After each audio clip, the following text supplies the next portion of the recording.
Nous allons le lire. Simplement quelques versets, le psaume 84, et je vous invite à lire le verset 6 à 8. Psaume 84, versets 6 à 8. Voilà. Oh, c'est un psaume que vous connaissez. Mais il est bon de rappeler les psaumes. Il est bon de rappeler la parole de Dieu. Amen. Nous lisons donc au verset 6. « Heureux ceux qui placent en toi leur appui, ils trouvent dans leur cœur des chemins tout tracés. Lorsqu'ils traversent la vallée de Baca, ils la transforment en un lieu plein de sources, et la pluie la couvre aussi de bénédictions. Leur force augmente pendant la marche. Ils se présentent devant Dieu à Sion. Que le nom du Seigneur soit béni. Amen. »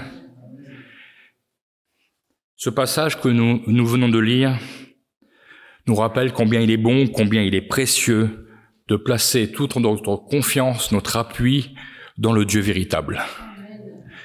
Il commence par une béatitude. Vous savez, les béatitudes, c'est les petits versets qui commencent par « heureux ».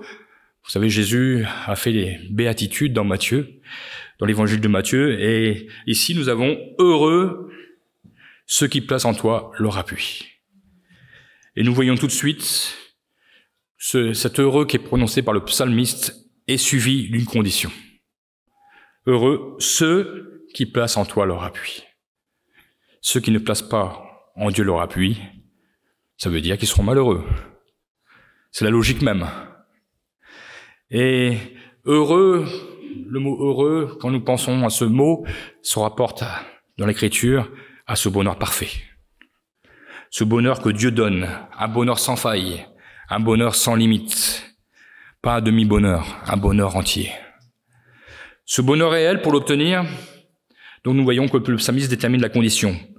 Il faut placer leur appui en Dieu, c'est-à-dire placer notre confiance, placer notre foi. Nous chrétiens, la foi, la confiance, nous l'appelons la foi. Apprendre à faire totalement confiance à Dieu, pas seulement quand tout va bien.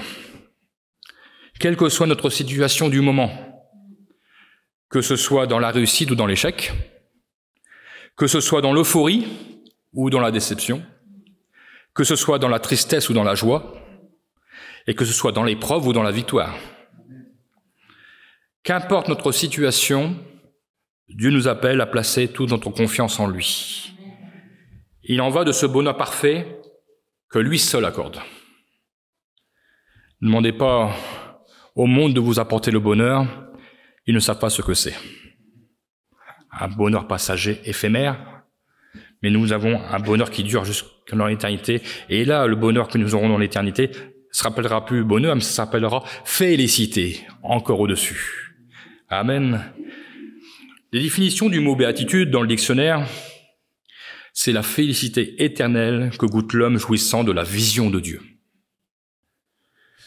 Ils disent pas que des bêtises dans le dictionnaire. Parfois, ils sont un peu spirituels. Vous voyez, la félicité éternelle que goûte l'homme jouissant de la vision de Dieu. Il y a des mots qui n'appartiennent qu'à Dieu. Et c'est pour ça que le dictionnaire ne peut pas faire autrement. Notre bonheur est au bénéfice, donc, de la vision de Dieu. Pourquoi se confier en Dieu? Car Dieu connaît toutes choses. Dieu connaît nos lendemains. Et il le connaît depuis toute éternité. Dieu nous connaissait, nous dit le psaume 139, verset 16, il nous dit « Quand je n'étais qu'une masse informe, tes yeux me voyaient. Et sur ton livre étaient tous inscrits les jours qui m'étaient destinés, avant qu'aucun d'eux n'existât. » Donc de toute éternité, Dieu nous voyait.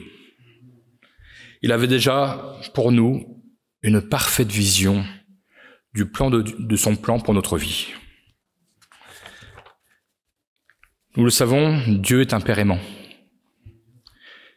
Et il veut nous donner tout ce qui est bon pour son enfant. Dans chaque circonstance de notre vie, il nous prouve par son amour, en nous conseillant, en nous exhortant, parfois en nous reprenant et en nous consolant, qu'il est ce Père qui prend soin de son enfant. Et parce qu'il nous aime, Il a tracé dans nos cœurs des chemins tout tracés. C'est lui qui tient le crayon. Il a tracé dans nos cœurs des chemins tout tracés. L'imitation, c'est l'homme qui se confie en Dieu. C'est celui-là qui trouve dans son cœur ce chemin tracé par l'artiste parfait, le Dieu, le Créateur. Dieu nous révèle au fur et à mesure de notre marche avec lui, notre chemin. Il nous fait découvrir le chemin étape par étape. Nous progressons avec lui. Et cela, c'est pour nous permettre d'apprendre à être dépendants de lui. D'avoir cette foi sans faille, de pouvoir déclarer « Je fais confiance à Dieu » parce qu'il veut me conduire à cette félicité suprême, ce bonheur parfait. Et je dirais, Dieu ne veut pas faire qu'un bout de chemin avec nous. Il veut nous emmener jusqu'au bout. Et il nous accompagnera jusqu'au bout parce que la parole de Dieu nous le dit. Et nous croyons que la parole de Dieu est la vérité. Il nous accompagnera jusqu'à notre demeure éternelle. Notre demeure éternelle n'est pas au cimetière. Elle est dans la gloire. À notre destination finale où nous vivrons ce bonheur parfait éternellement. Il n'y aura plus de souffrance, il n'y aura plus de tristesse, il n'y aura plus de douleur. Tout sera effacé. Martin Luther King a déclaré « Avoir la foi, c'est monter la première marche, même qu'on ne voit pas tout l'escalier. » Et avec Dieu, c'est pareil pour le chemin. Il nous a tracé le chemin, nous ne voyons pas le bout du chemin, mais nous savons ce qu'il y a au bout, mais nous ne voyons pas les étapes, parce que Dieu veut nous faire marcher pas à pas. Dieu, lui, ce qui est important, c'est qu'il a une parfaite vision pour notre vie. Lui, il voit le chemin entier. Et comme il avait une parfaite vision pour le peuple d'Israël. On pourrait faire un parallèle ce matin de notre parcours avec Dieu, avec le parcours du peuple d'Israël. Dieu, dans sa parole, nous a laissé de nombreuses promesses relatives à la marche fidèle de l'enfant de Dieu. Et combien ces promesses s'accomplissent pour les enfants de Dieu qui marchent fidèlement.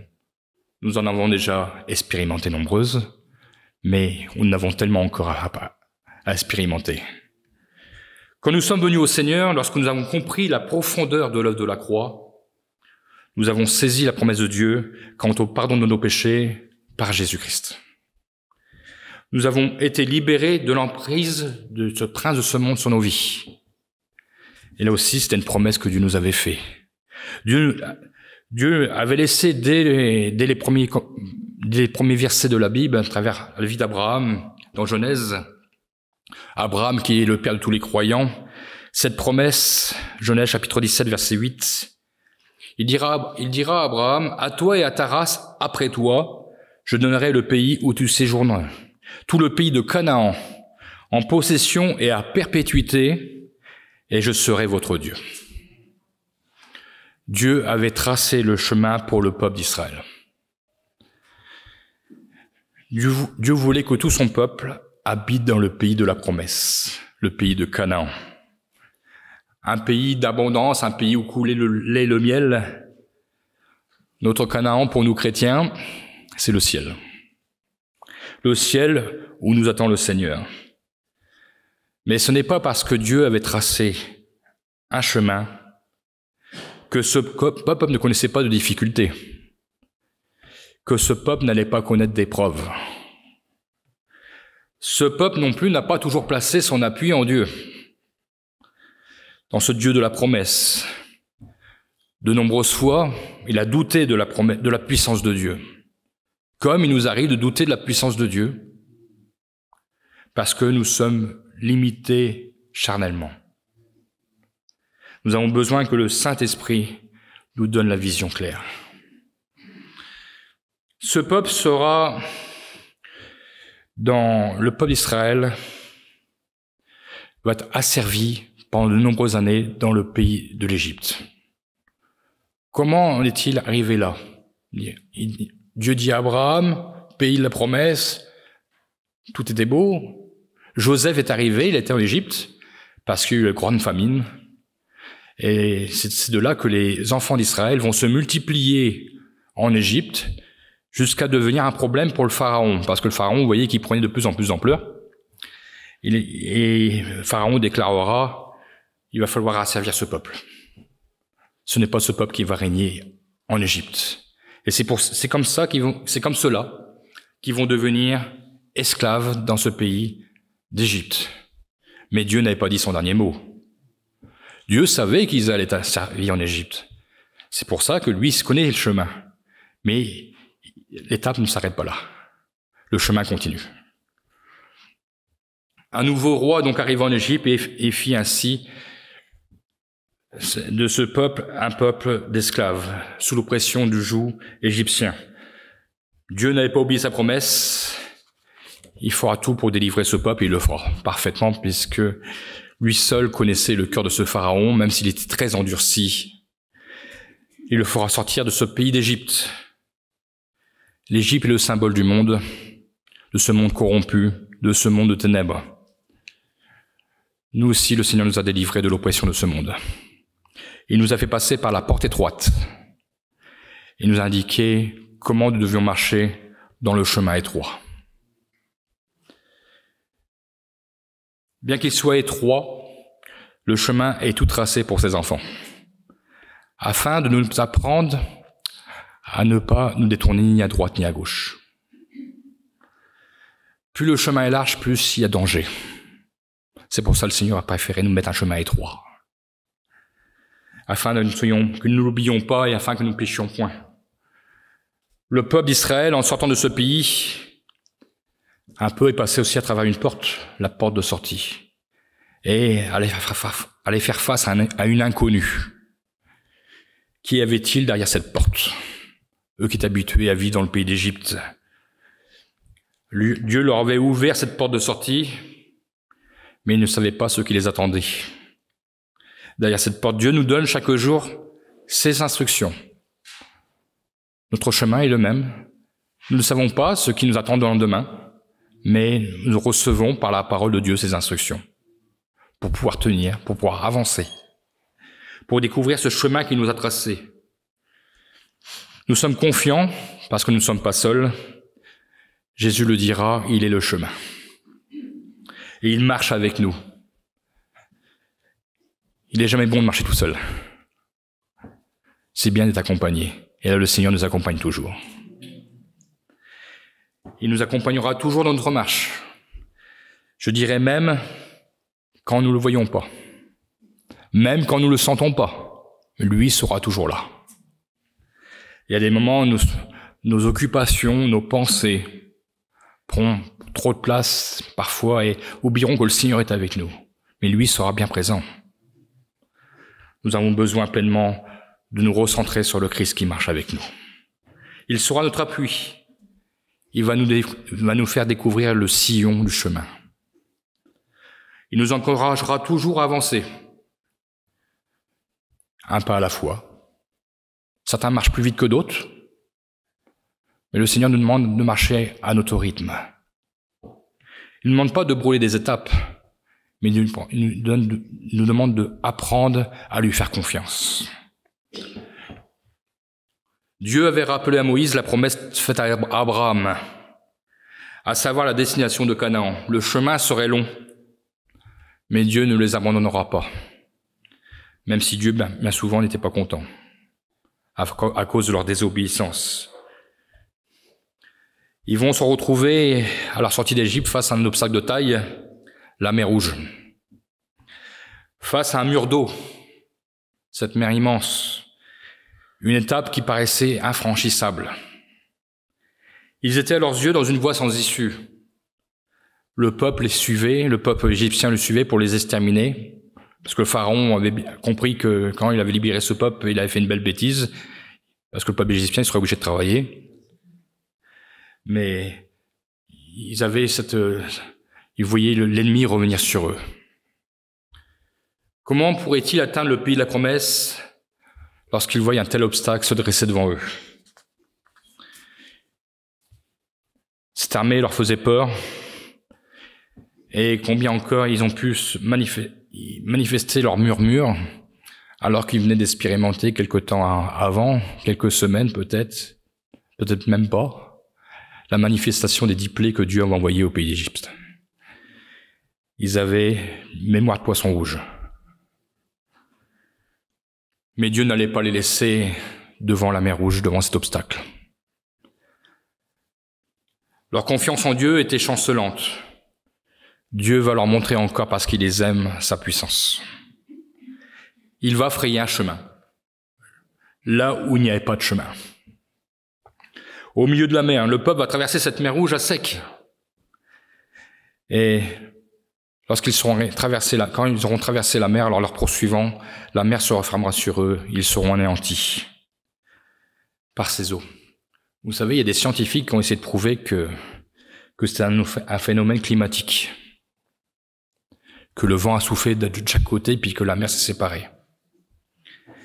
Et à cela, des hommes de Dieu leur ont répondu, c'est le miracle encore plus grand, parce qu'ils ont Dieu a réussi à noyer toute l'armée égyptienne dans 10 cm d'eau. Donc les scientifiques, ils n'ont pas su expliquer le côté, mais il ne faut pas contester la vérité.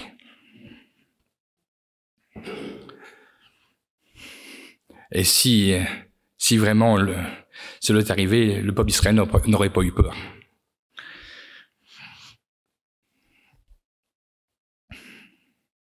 Les hommes chercheront toujours de minimiser la puissance de Dieu. Mais nous le savons, Dieu est le Dieu de l'improbable, Dieu est le Dieu de l'impossible. Peut-être ce matin êtes-vous comme devant cette mer Rouge, un mur infranchissable, une porte fermée, une voie sans issue. L'épreuve vous paraît infranchissable. Simplement, faites confiance à Dieu. Il va frayer un chemin. Ce n'est peut-être pas le chemin que vous avez décidé d'emprunter, mais c'est le chemin de Dieu. Et Dieu vous assure que c'est le chemin de la promesse. Dans nos vies de chrétiens, nous avons rencontré ce genre de choses, des murs qui se mettaient devant nous. Je vous dirais que quand nous avons été à l'hôpital de Dieppe, quand Marie était enceinte de Marine, et qu'à 5 mois et demi, à Dieppe, les médecins sont venus me voir parce qu'elle faisait une forte tachycardie à 250 pulsations minutes, et que les 2 médecins sont venus me voir au cafétéria où ils m'avaient dit d'aller prendre un café parce qu'ils savaient pas trop quoi faire. Et quand ils m'ont dit, il va falloir choisir entre la vie de l'enfant et la vie de la mère, là, ça fait comme un mur, infranchissable. Quelle décision prendre? Mais Dieu était là. Et Dieu, il a envoyé quelqu'un pour dire, mais vous pouvez essayer d'aller à Rouen. Alors à Rouen, ils ont cherché l'hélicoptère. L'hélicoptère, pas un dimanche, évidemment, le dimanche, il n'y a jamais ce qu'il faut. Et quand on est attaqué, c'est souvent le dimanche. Les enfants de Dieu sont souvent attaqués le dimanche, c'est bizarre, hein. Et du coup, nous sommes partis à un convoi d'ambulance parce qu'il fallait changer de département, il fallait changer aussi de quartier, donc c'était tout un... Et cela s'est passé à 10h du matin, puisque on était au culte, on était là réunis, et on est parti donc jusqu'à Dieppe. À Dieppe, nous sommes montés jusqu'à Rouen, et nous sommes arrivés à Rouen sur le coup de midi, et de midi jusqu'à 23h, il y avait toujours ces 250 pulsations minutes. Alors Marie, elle avait les jambes en l'air, hein.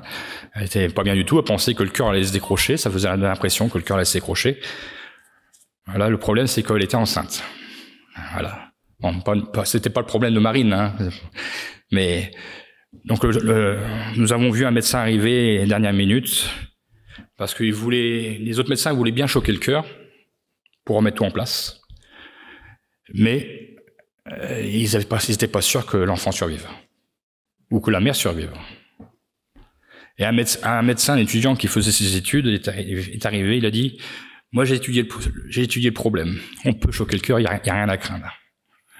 Et croit que c'est Dieu qui l'a envoyé. Et il a choqué le cœur avec les électrodes et tout est reparti dans l'ordre. Voilà.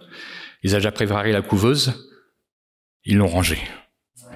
Et elle a été à son terme. Et comme nous sommes arrivés à Dieppe, nous disait que nous étions en qualité la miraculée de Rouen. Parce que Dieu a mis sa main. Le mur était là. Mais Dieu nous a donné de contourner le mur. Bon, il y a eu quelques séquelles, Marine, vous voyez. Parfois, elle est un peu énervée. C'est les électrodes, ça. En fait, Marie, elle avait une maladie qu'elle ne savait pas. Dû à un médicament, on a pris un médicament qui a accéléré la chose, et c'était le syndrome de Wolff-Parkinson-White. C'est-à-dire que le cœur travaille en croisée, et il y avait un petit filament qui faisait direct, donc entre l'oreillette et le ventricule. Du coup, quelque temps après, on a été faire l'ablation de ce petit filament. Et oui, le cœur est un vrai circuit électrique. Mais nous avons vu la main de Dieu. Amen. Alors pour vous dire que parfois, c'est infranchissable. Que décider? Faire confiance à Dieu. Je peux pas vous dire que j'étais super, comment dire. En ce moment-là, je n'étais pas très bien. Mais Dieu a apaisé, a mis sa main. Et nous avons continué, du coup, et avancé avec le Seigneur. Un peu plus tard, ou non, c'était avant, je sais plus, on m'avait déclaré, j'avais des ganglions tout le long du cou, je faisais marcher comme ça mes ganglions.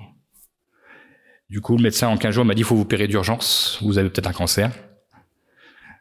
Et il dit, on vous le dira quand vous réveillerez, quand vous allez vous réveiller, après l'opération. Je peux vous dire que des ments, ça remue, hein. Mais on faisait confiance au Seigneur. Alors, au réveil, j'ai bien eu mon petit gobelet avec tous mes petits ganglions sur la table. Et ils ont étudié, ils ont dit, tous étaient innocents et non cancéreux. Et Dieu a mis sa main. Encore un mur infranchissable. Mais Dieu a mis sa main. Je dis cela pas pour raconter ma vie, comme dirait du coup Rosie, mais pour vous dire que la puissance de Dieu, elle est véritable. Et que même s'il y a des murs infranchissables, il faut faire confiance à Dieu. Dieu est avec nous. Amen. Même parfois si vous avez l'impression que l'ennemi gagne du terrain. Le Seigneur s'occupe de l'ennemi. Dieu va pas le laisser nous atteindre. Il nous a pas sauvés pour nous faire reprendre. Vous êtes sous la protection du Seigneur. Nous sommes sous la protection du Seigneur. Regardons à Dieu. Lui voit bien. Il nous ouvre le chemin. Parfois, il arrive que nous avons de très belles opportunités. Tellement belles. Trop belles parfois. Et cela s'ouvre devant nous et nous y encouffrons. Ça peut pas être possible. Ça peut être venir que de Dieu. Et nous oublions de demander conseil à Dieu. Et parfois, nous ne comprenons pas pourquoi nous avons échoué. C'était une si belle porte. Dieu donne de belles opportunités, je n'en doute pas. Mais n'oublions pas de demander conseil à Dieu. Lui connaît notre chemin. Lui sait ce qu'il y a derrière la belle opportunité. Vous savez, dans le monde, il y a le père du mensonge, qui fera tout pour nous attirer, pour mieux nous avoir après. Vous savez, certains se sont réfugiés dans leur carrière. Je ne dis pas que le chrétien ne doit pas avoir de carrière. Je dis simplement qu'il doit être équilibré. Il doit penser au Seigneur que c'est sa priorité. Et combien se sont perdus dans leur carrière, ils ont oublié le Seigneur, et nous les avons perdus. Ils se sont perdus dans leur carrière. C'est pourquoi le Seigneur nous demande toujours de demander conseil. Dieu veut avant toute chose notre bien. Dieu n'est rien contre nos projets personnels, nos projets familiaux, mais désire être consulté. Nous avons un très bon consultant. Il ne se trompe jamais. Et consulter le Seigneur, c'est l'honorer. C'est lui montrer qu'il est à la première place. Et lui nous dira si ces belles opportunités renferment quelque chose de mauvais.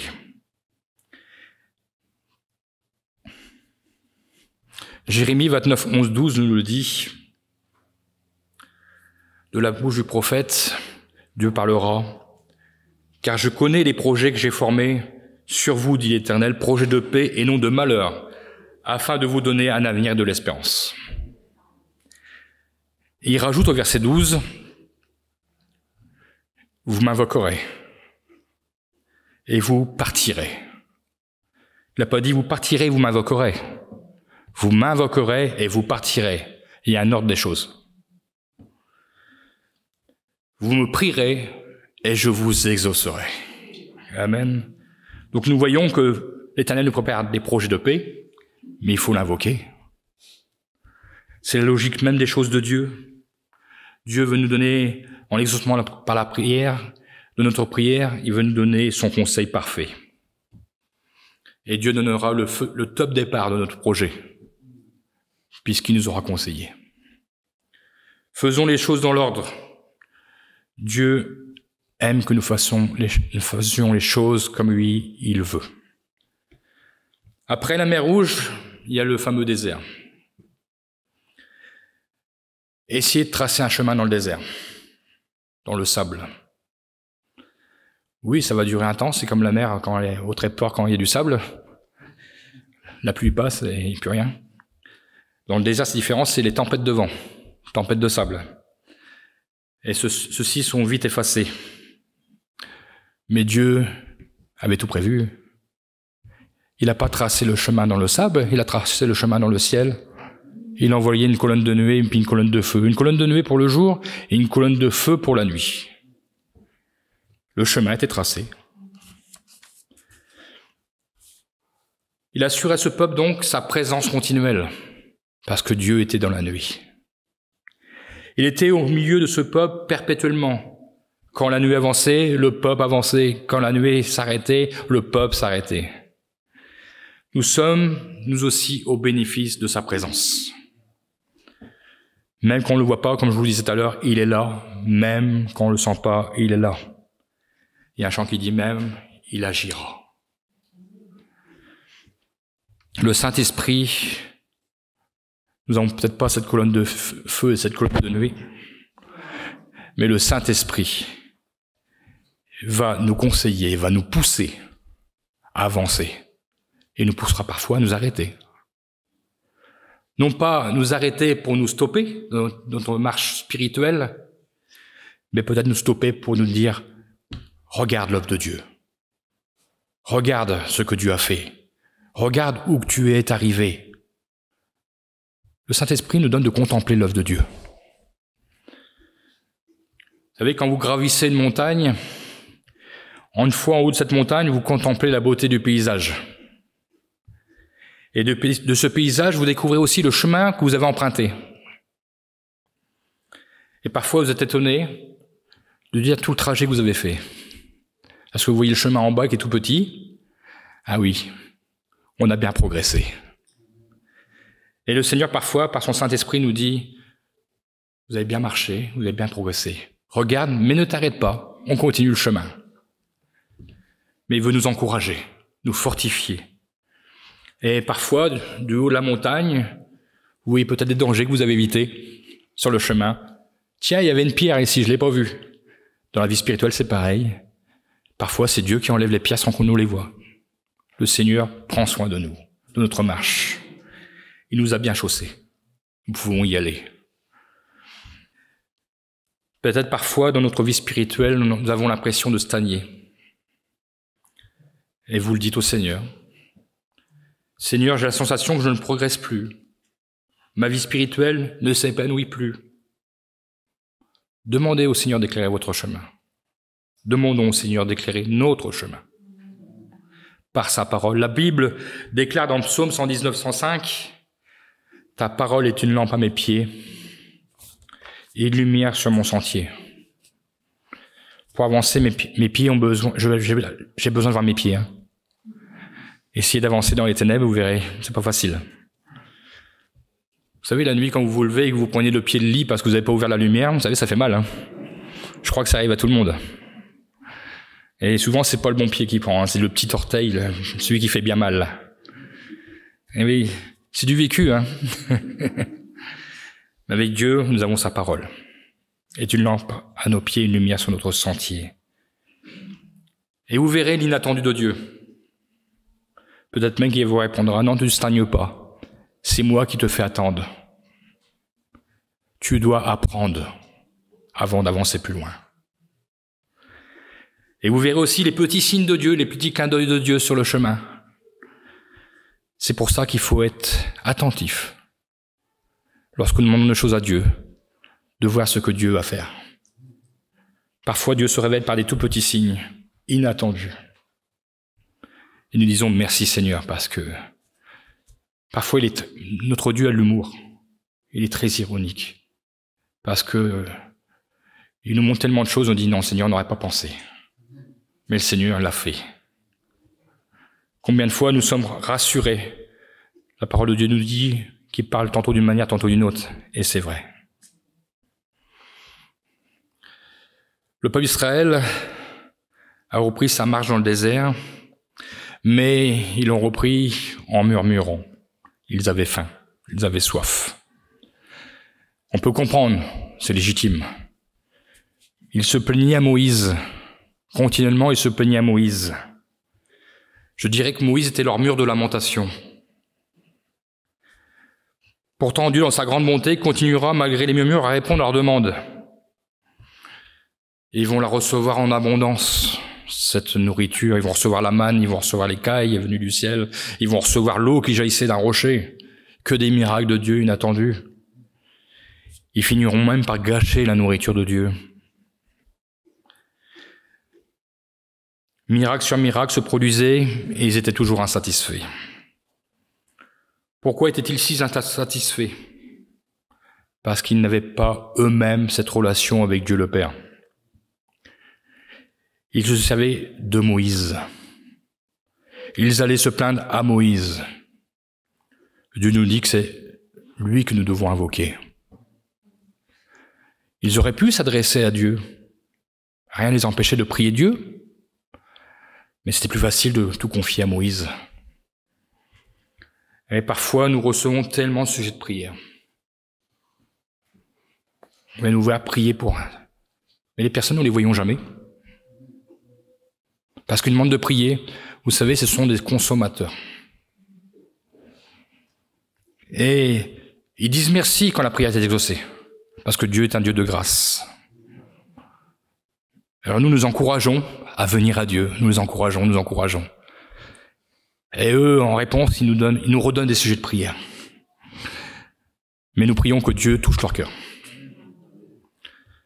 Dieu devait toucher les cœurs de ces Israélites dans le désert, pour qu'ils prennent conscience qu'ils ne devaient pas simplement passer par Moïse, mais qu'ils devaient ils devaient prier le Dieu vivant et vrai, chacun pour sa part. Nous sommes tous, à notre place, des gens qui cherchent, des chrétiens qui prient le Seigneur. Et nous croyons que Dieu est bon, Dieu exauce, mais Dieu aime entendre prier, chacun pour sa part. Il leur manquait cette vie de prière. Combien de fois donc nous avons besoin encore de réaliser que la prière est au centre de notre vie. Vous m'invoquerez et je vous exaucerai. La prière de l'Église est efficace, mais notre prière personnelle l'est tout autant. Le Seigneur nous appelle à ne pas murmurer. Et je dirais même si l'épreuve est difficile. On peut comprendre. Mais il nous invite à garder le silence. Nous le voyons dans Exode chapitre 14, le peuple d'Israël, quand il voyait cette armée égyptienne revenir sur leurs pas devant la mer Rouge, alors les murmures s'élevaient contre Dieu. Pourquoi nous a fait-tu sortir du pays d'Égypte? Nous étions bien en Égypte. Ils avaient oublié qu'ils étaient esclaves. Et Dieu va leur répondre dans Exode chapitre 14, verset 14. L'Éternel combattra pour vous et vous gardez le silence. Garder le silence, c'est l'attitude de celui qui sait parfaitement que Dieu est au contrôle. Lamentation de Jérémie, chapitre 3, verset 26, nous est dit « Il est bon d'attendre en silence le secours de l'Éternel. » Et combien de fois, et je dirais que c'est humain, nous ressassons nos difficultés. Mais en avons-nous parlé à Dieu? Alors attendons en silence la délivrance que Dieu veut opérer. Dieu agira. À ce peuple d'Israël, Dieu leur dira, regardez la délivrance que l'Éternel va vous accorder en ce jour. Exode chapitre 14, verset 13, c'était juste le verset de dessus. Regardez la délivrance que l'Éternel va vous accorder en ce jour. Je dirais, fixons nos regards sur Dieu, sur la délivrance qu'il est en train d'opérer. Ne nous trompons pas d'objectif. Ne nous trompons pas la bonne vision de notre objectif. Elle est là-haut. Elle n'est pas terrestre. Elle est céleste. Nous voyons ce peuple ensuite qui arrive aux portes du pays de Canaan. On pourrait se dire, ça y est, c'est bon. On y arrive. Moïse va envoyer, selon le conseil de l'Éternel, des espions explorer le pays de Canaan. Bien sûr, ce pays était habité. Il va envoyer 10 espions, et sur ces 10, il y en a 8 qui vont être défaitistes, négatifs. Qui vont non seulement être négatifs, mais qui vont contaminer le peuple entier. 2 seulement, Josué et Caleb, ne verront que les aspects positifs de ce pays de Canaan. Vous voyez les différentes visions. La vision de Dieu et la vision sur le monde. Ces 2 hommes avaient parfaitement compris que Dieu était capable de donner ce pays. Et s'il l'avait promis, il allait le donner. 2 comptaient sur la grâce de Dieu et 8 ne comptaient que sur leur propre force. Josué et Caleb ont vu tous les fruits merveilleux de la production exceptionnelle de ce pays. Les autres aussi l'ont vu, mais c'est un arrière-plan. Les autres ont vu surtout les grands géants, les fils d'Anak, comme si Dieu ne pouvait pas s'occuper d'eux. Ces 8 autres n'avaient vu que les obstacles. Et Josué et Caleb avaient vu le pays merveilleux. Dieu jusqu'ici les avait pourtant délivrés de tous les obstacles. Ne pouvait-il pas encore le faire? Tous ceux, ce jour-là, qui se sont élevés contre Moïse et contre Dieu, ne goûteront jamais de ces fruits merveilleux. Ils resteront à errer, à tourner en rond dans le désert pendant 40 ans. Quelle tristesse. Marcher pour tourner en rond, c'est pas très productif. Mais nous voyons que Josué et Caleb, eux, goûteront de ces fruits excellents. Nombre chapitre 14, verset 30, Dieu déclarera, vous n'entrerez point dans le pays que j'ai juré de vous faire habiter, excepté Caleb, fils de Jéphuné, et Josué, fils de Nun. Parce que Josué et Caleb ont placé leur appui en Dieu.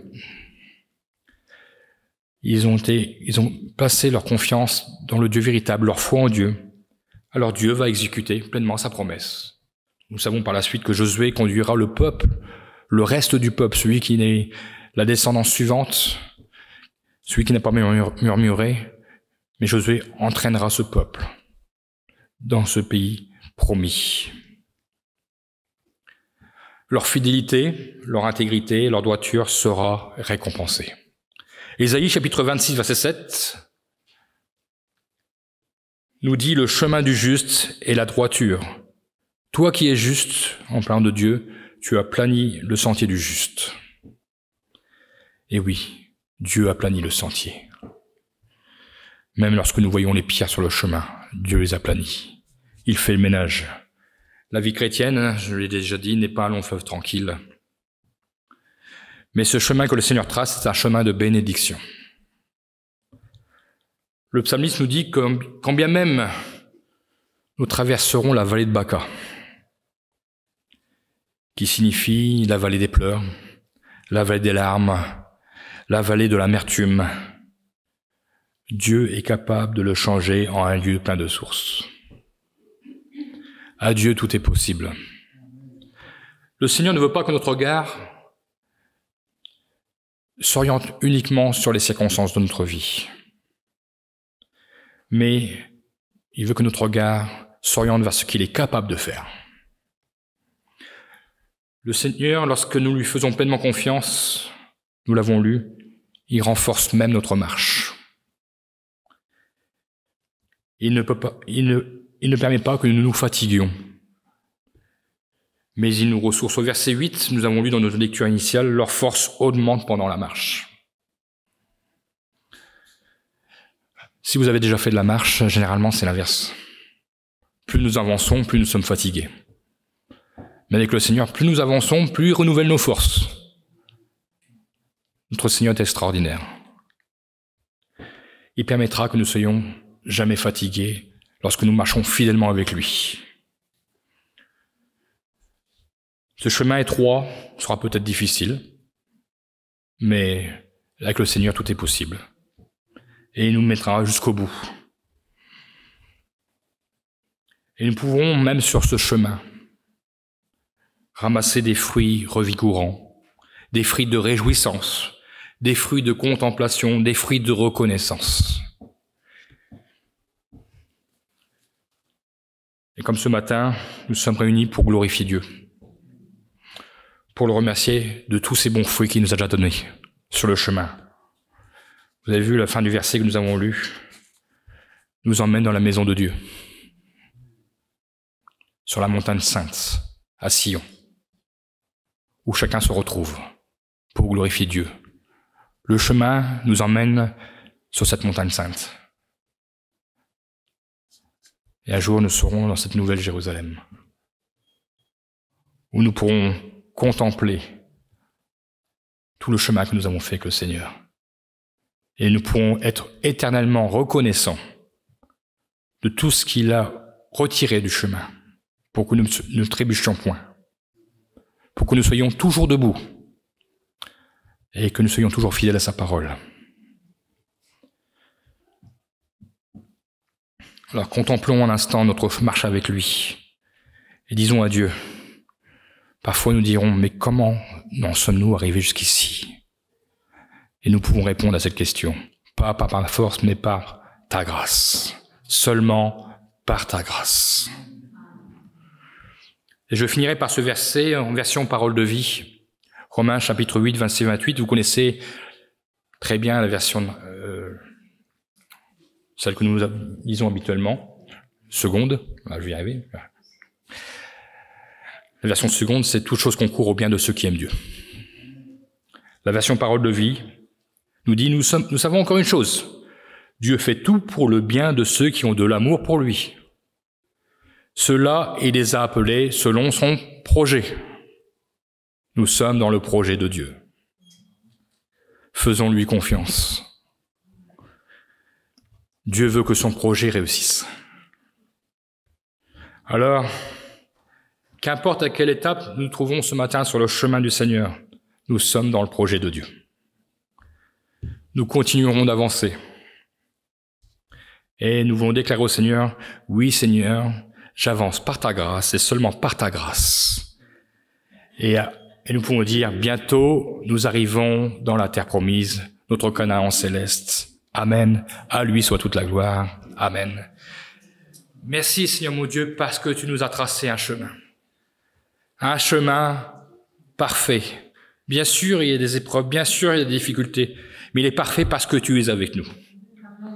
Seigneur, sans toi, Seigneur, que ferions-nous? Où irions-nous? Nous irions de droite à gauche, nous perdant dans ce chemin large. Mais Seigneur, tu nous as appelés à toi. Tu as resserré notre marche. Oui, Seigneur, nous voyons les obstacles. Mais Seigneur mon Dieu, tu nous fais avancer. Et tu nous montres, Seigneur mon Dieu, que les obstacles, ils ne t'effraient pas. Tu les retires. Et tu nous donnes, à travers ces épreuves que nous pouvons traverser, ces difficultés, d'être toujours fortifiés dans notre marche. Oui, Seigneur mon Dieu, plus nous avançons et plus nous fortifions dans la foi. Parce que, Seigneur mon Dieu, nous constatons que tu es toujours là, que rien n'est impossible à toi. Que même nos projets, Seigneur mon Dieu, parfois, tu nous fais comprendre que ce n'est pas tes projets. Comme ta parole le dit, vos pensées ne sont pas mes pensées. Nous voulons nous laisser conduire par toi et par ton Saint-Esprit. Seigneur, merci pour toutes les ressources que tu nous as données. Le Saint-Esprit pour nous est notre allié principal sur cette terre. Oui, Seigneur mon Dieu, il nous dit ce que nous devons faire. C'est lui qui nous pousse, parce qu'il sait ce qui est bon, parce qu'il te connaît parfaitement. Oh Seigneur, ce matin, oui, Seigneur mon Dieu, nous voulons continuer d'avancer, Seigneur. Nous n'avons pas peur de nous fatiguer parce que tu nous as dit que tu allais nous ressourcer. Nous allons prendre des forces. Et merci pour tous les fruits merveilleux que tu places le long de la route, que nous pouvons saisir. Merci pour les fruits de l'esprit. Merci pour la joie que tu nous donnes. Merci pour la paix. Merci pour l'amour, Seigneur mon Dieu, qui nous régénère jour après jour. Oh Seigneur mon Dieu, je n'oublie tant, parce que tes fruits sont nombreux. Et tu as prévu tellement de bénédictions tout au long de ce chemin. Il suffit simplement de te regarder et de nous laisser conduire par toi. Tu as la bonne vision du chemin. Alors à toi soit toute la gloire, mon Seigneur et mon Dieu. Encourage-nous, fortifie-nous, Seigneur mon Dieu. Nous ne voulons pas nous arrêter en si bon chemin. Mais nous allons jusqu'au bout parce que nous voulons voir ta gloire. Amen. Amen.